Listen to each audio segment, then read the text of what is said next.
Something is deeply wrong with Africa. The numbers aren't just bad, they're staggering.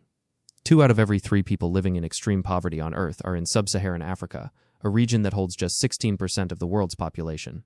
1 in 15 children dies before their 5th birthday. Over 580 million people still live without electricity in 2025, and nearly 1 in 3 adults cannot read a simple sentence. These figures don't come from one crisis or one failed state. They come from the World Bank, the United Nations, UNICEF, and the WHO, the most respected data institutions on the planet.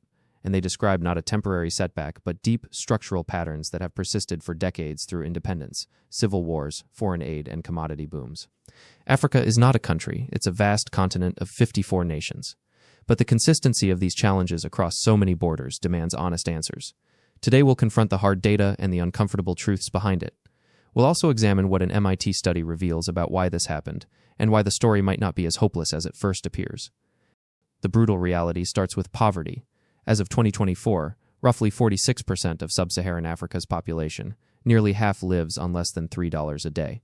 That's more extreme poverty than the rest of the world combined. Child mortality tells an even darker story: 68 deaths per 1,000 live births. A child born here is roughly 18 times more likely to die before age 5 than one born in Europe or East Asia. In 2023 alone, the region accounted for nearly 60% of all under 5 deaths worldwide, over 2.8 million children. Life expectancy sits at around 62 years, more than a decade below the global average. In Nigeria, Africa's most populous nation, it's only about 55. Then there's the infrastructure gap. Nearly 600 million people, the vast majority of the world's population without electricity, live in sub-Saharan Africa. Almost 100 million children and youth are out of school. Adult literacy hovers around 69%. Clean water and sanitation remain out of reach for hundreds of millions. These aren't isolated problems. They reinforce each other in a vicious cycle. Poor health leads to lost learning, weak education limits economic growth, and fragile economies can't fund the hospitals, schools, or power grids that could break the cycle. Why? The institutional trap, geography, colonialism, and resources have all been blamed. But one of the most compelling explanations comes from MIT economist Daron Acemoglu and James Robinson in their analysis of Why is Africa Poor? They argue the core issue is institutions, the rules and incentives that govern societies. Many African nations inherited and maintained extractive institutions, systems designed to concentrate power and wealth in the hands of a few rather than create broad-based prosperity, weak property rights, corrupt bureaucracies. Political power built on patronage and control instead of service and delivery. In such environments, the talented and ambitious often focus on capturing the state rather than building businesses or institutions that serve the public. Even valuable natural resources can become a curse, funding the very elites who resist reform. Colonial borders, drawn with little regard for ethnic or cultural realities, created fragile states from the start.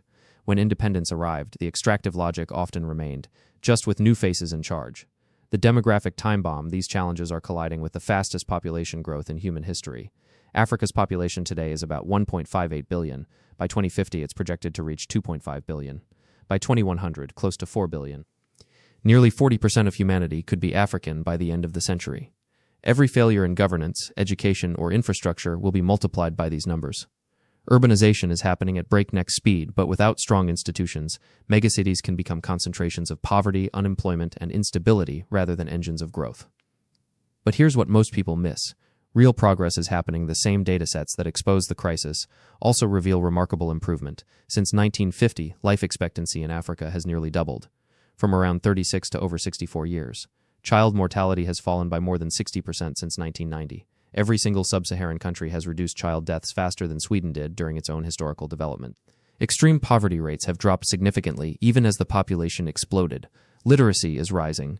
Vaccination coverage has soared. Access to electricity has roughly doubled in recent decades. These gains prove that progress is possible. They show Africa is not doomed. It is in the middle of a difficult, delayed development transition.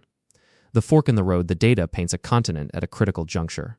If institutions improve, securing property rights, reducing corruption, investing in human capital, and building accountable governance, Africa could still unleash one of the greatest economic and demographic dividends in history.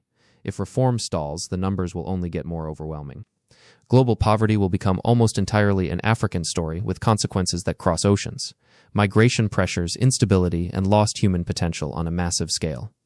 The margin for error is shrinking every single year. So the real question isn't whether Africa is broken. The question is whether its leaders and the international community can change the incentives fast enough to match the pace of its people. What do you think? Is Africa heading for breakthrough or breakdown? Drop your thoughts in the comments.